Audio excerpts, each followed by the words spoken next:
Hello everyone, आपका स्वागत है आपके अपने YouTube चैनल क्यारस क्लासेस में। दोस्तों, हमने पिछले लेक्चर में देखा था कि प्रकाश परावर्तन के प्रकार, जिसमें हमने दो प्रकार पढ़े थे।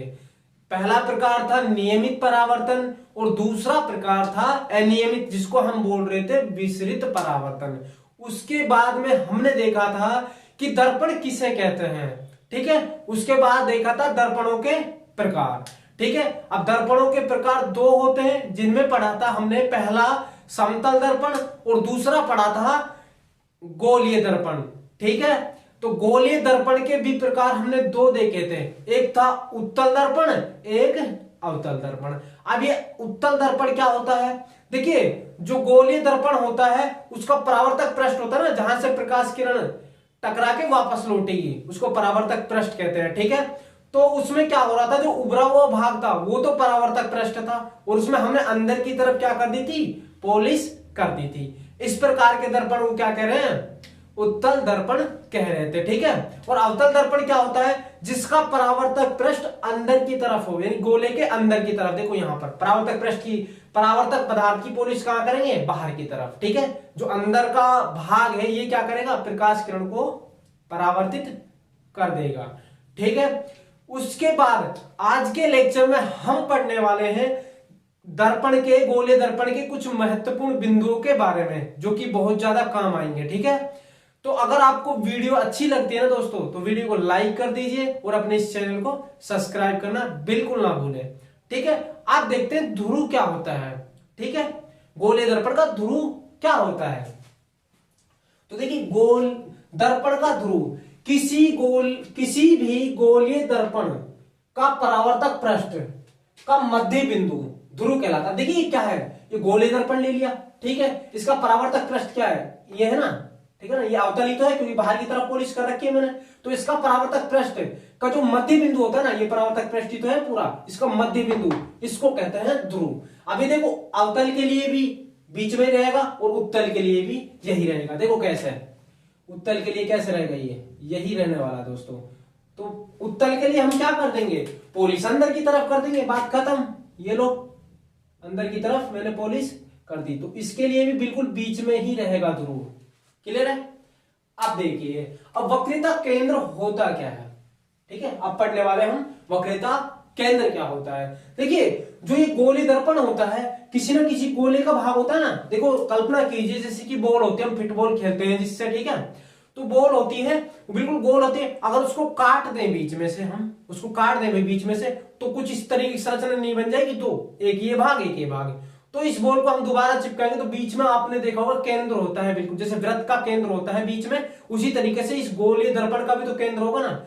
जो गोले या पूरे गोले का केंद्र होगा उसको कहते हैं वक्रता केंद्र, ठीक है। एक बार देखिए, गोलीय दर्पण किसी ना किसी गोले का, यानी किसी ना किसी गोले का तो भाग होगा ना। ये गोलीय दर्पण, ये गोले का भाग है, ठीक है। पूरे गोले का ये काट दिया हमने यहां से इतना, तो ये क्या बन गया, गोलीय दर्पण बन गया ना। लेकिन था किसका, पूरे गोले का ही तो भाग था ये, ठीक है। किसी ना किसी गोले का भाग होता है, तो ये भाग है, ठीक है ना, किसी ना किसी गोले का। इस गोले का पूरे का क्या है, ये भाग है गोले का।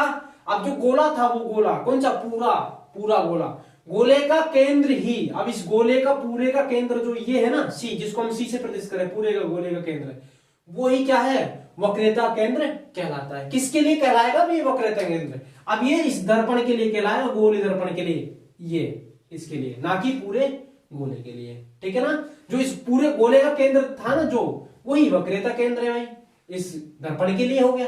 क्लियर है? जिसको हम वक्रता केंद्र को सी से प्रदर्शित किया जाता है, ये याद रखने वाली बात है, ठीक है ना। किससे प्रदर्शित करेंगे भाई, इसको सी से प्रदर्शित किया जाता है। यहां तक क्लियर है? आगे देखिए, देखो थोड़ा मिट गया, इसको मैं कर लेता हूं एक बार से। मुख्य अक्ष, ये लिखा हुआ था मुख्य अक्ष, ठीक है ना। ये लिखा है मुख्य अक्ष क्या होती है, देखिए अब मुख्य अक्ष के बारे में देखने वाले हैं कि मुख्य अक्ष होती क्या है। देखिए, ये कोई हमारा गोलीय दर्पण है, ये हमारा कोई गोलीय दर्पण है और ये इसका ध्रुव है भाई, है ना, P, ये इसका ध्रुव हो गया और ये हो गया वक्रता केंद्र C, ठीक है ना। इस बिंदु P और C से गुजरती हुई कोई काल्पनिक रेखा होती है ना, उसको बोलते हैं मुख्य अक्ष। यानी कि बिंदु सी से भी गुजर रही हो और वो बिंदु पी से भी, यानी वक्रता केंद्र से भी गुजर रही है और ध्रुव से भी गुजर रही है, उसको कहते हैं मुख्य अक्ष। इन दोनों को काटती हुई निकलती है ना काल्पनिक रेखा। अब काल्पनिक रेखा को हम डैश डैश द्वारा प्रदर्शित करते हैं, ठीक है ना। तो काल्पनिक रेखा होती है, उसी को ही मुख्य अक्ष कहा जाता है। क्लियर है? देखिए, गोलीय दर्पण के ध्रुव पी वे वक्रता केंद्र सी से होकर गुजरने वाली काल्पनिक रेखा मुख्य अक्ष कहलाती है। जो मैंने आपको यहां समझाया है वही चीज यहां है। देखिए, ये लिख रहा है मुख्य अक्ष। आई होप यहां तक आपको पूरी तरीके से क्लियर हुआ है, ठीक है। आगे देखिए, वक्रता त्रिज्या क्या होती है फिर, ठीक है। वक्रता त्रिज्या होती क्या, देखो मैं इसको समझाने के लिए एक बार यहां पर डायग्राम बना देता हूं। देखो, ये मान लीजिए कोई दर्पण है, गोलीय दर्पण है, ठीक है। ये हमारा क्या था, वक्रता केंद्र सी से प्रदर्शित कर रहे थे भाई इसको, ठीक है ना। और ये क्या था, पी, यानी ध्रुव था ना भाई, ध्रुव ही तो था जिसको हम पी से प्रदर्शित कर रहे थे। बिंदु पी, वक्रता केंद्र सी, इन दोनों के बीच की जो दूरी होती है ना दोस्तों, उसको कहते हैं वक्रता त्रिज्या, जिसको हम कैपिटल आर से प्रदर्शित करते हैं। कर दी लोगों ने, ये है वक्रता त्रिज्या। क्लियर है? अब देखिए, गोलीय दर्पण के ध्रुव पी व वक्रता केंद्र सी के बीच की जो दूरी होती है ना, देखो बीच की दूरी, ये वक्रता केंद्र है, ये ध्रुव है, इन दोनों के बीच की जो दूरी है वो क्या कहलाती है, वक्रता त्रिज्या कहलाती है। क्लियर है? अब आगे देखिए, जिसको हम वक्रता त्रिज्या को हम आर से प्रदर्शित करते हैं, यानी कि अंग्रेजी वर्णमाला के कैपिटल आर से इसको हम प्रदर्शित करेंगे। क्लियर है? अब देखिए, द्वारक क्या होता है, द्वारक, ठीक है, पूछे जाते हैं कई बार ये डेफिनेशन, एक एक नंबर की, दो दो नंबर की एग्जाम में, ठीक है ना।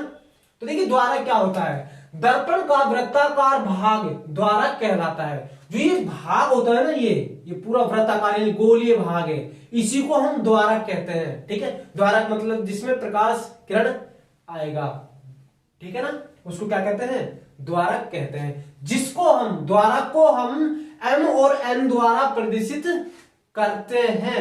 किससे प्रदर्शित करेंगे भाई, एम और एन द्वारा प्रदर्शित करेंगे। ये जो गोलीय भाग होता है ना पूरा, ये वाला यहां से लेकर ये वाला, इसको एम और एन से प्रदर्शित किया जाता है, उसको बोलते हैं हम द्वारक।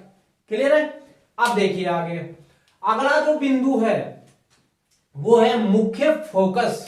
अब मुख्य फोकस होता क्या है, ठीक है। मुख्य फोकस को समझने से पहले देखिए, एक बार मैं कुछ डायग्राम से समझा देता हूं कि मुख्य फोकस होता क्या है, ठीक है। इसके लिए जगह नहीं बची थी, इसीलिए मैं इसको यहां बना रहा हूं, इसके डायग्राम को, ठीक है ना। अब मुख्य फोकस क्या होता है, ये हमारा कोई गोलीय दर्पण है भाई, क्या है ये हमारा गोलीय दर्पण है, और हमने इसके ऊपर परावर्तक पदार्थ की क्या कर रखी है, पॉलिश कर रखी है। ये लो, मैंने परावर्तक पदार्थ की क्या कर दी दोस्तों, पॉलिश कर दी है ना।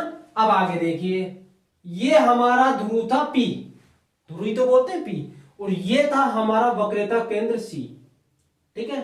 और इसके काल्पनिक कोई मुख्य अक्ष गुजर रही थी, बिंदु सी और बिंदु पी के पी से होती हुई, ठीक है ना। बिंदु सी और बिंदु पी से होती हुई कोई काल्पनिक मुख्य अक्ष यानी कि रेखा गुजर रही थी, ठीक है। यहां तक क्लियर है, जो हमने पीछे पढ़ लिया है, ठीक है। अब होता क्या है, मुख्य फोकस होता है वो क्या होता है, जब कोई किरण, जब कोई प्रकाश किरण मुख्य अक्ष के समांतर आती है ना, मुख्य अक्ष के समांतर आती है। देखो, समांतर मतलब बिल्कुल समान अंतर पर ऐसे आती है, यानी कि इन दोनों के बीच का समान अंतर क्या होगा, बिल्कुल समान। जैसे रेल की पटरी नहीं होती हमारी, उस तरीके से इन दोनों के बीच की जो डिस्टेंस होगी हमेशा समान रहेगी। अब ये जा रही है कोई रेखा, प्रकाश किरण सॉरी, तो ये टकराएगी दर्पण से, दर्पण से टकराएगी ना, और दर्पण से टकराने के पश्चात क्या होगी, परावर्तित होगी। तो ये परावर्तित होगी ना जब ये पी व सी के मध्य से गुजरेगी, यानी कि पी व सी के मध्य से यहां से गुजर रही है। अब ये जो बिंदु है ना जहां से काट रही है पी और सी को, इसको कहते हैं मुख्य फोकस। क्लियर है? जिस बिंदु से वो परावर्तित होकर मुख्य अक्ष से गुजरती है उस बिंदु को कहते हैं मुख्य फोकस। क्लियर है? अब देखिए, एक बार परिभाषा देख लेते हैं। परिभाषा देखने से पहले एक बार ये समझ लीजिए, जिसको हम एफ से डिनोट करते हैं। किससे डिनोट करेंगे? एफ से। एक बात नोट करके लिख लीजिए, क्या बात है वो, जब भी प्रकाश किरण मुख्य अक्ष के समांतर आएगी ना दोस्तों, तो वो हमेशा परावर्तित होने के पश्चात वक्रता केंद्र और ध्रुव इन दोनों के मध्य से गुजरेगी, बिल्कुल बीच में से, बिल्कुल सेंटर। यहां से भी इसकी दूरी यही रहेगी, यहां से भी इसकी दूरी यही रहेगी। ये चीज दिमाग में छाप के रखना, ठीक है। क्या छाप के रखोगे? जब भी कोई प्रकाश किरण मुख्य अक्ष के समांतर आती है और वो परावर्तन के पश्चात जिस बिंदु, यानी कि मुख्य अक्ष के जिस बिंदु से होकर गुजरती है, वो वक्रता केंद्र और P के बिल्कुल बीच में स्थित होता है, बिल्कुल बीच में। देखो, ठीक है ना, क्लियर? या ऐसे बोल सकते हैं, जब भी कोई प्रकाश किरण मुख्य अक्ष के समांतर आती है तो परावर्तन के पश्चात वह किरण बिंदु P और बिंदु C के मध्य से ही गुजरती है हमेशा। क्लियर है? आप देखो, एक बार मुख्य फोकस देख लेते हैं। ये डायग्राम, मैंने इसका डायग्राम यहां बना दिया है, ठीक है दोस्तों।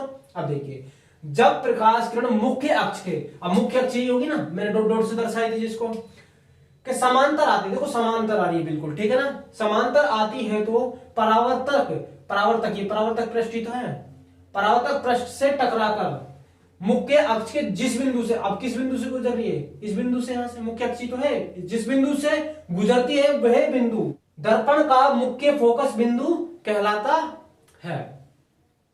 मुख्य फोकस को F द्वारा प्रदर्शित किया जाता है। जो मुख्य फोकस होता है ना दोस्तों, ये वाला बिंदु, इसको F द्वारा प्रदर्शित किया जाता है।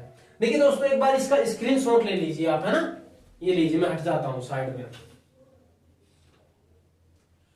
सो दोस्तों, आई होप आपने सभी ने स्क्रीनशॉट इसका ले लिया होगा। तो दोस्तों, मैं आशा करता हूं आपको ये वीडियो पूरी तरीके से समझ आया होगा, ये लेक्चर। और अगर वीडियो आपको अच्छी लगी ना दोस्तों, तो वीडियो को लाइक कर देना और अपने इस प्यारे चैनल को सब्सक्राइब जरूर कर देना। Bye bye, take care.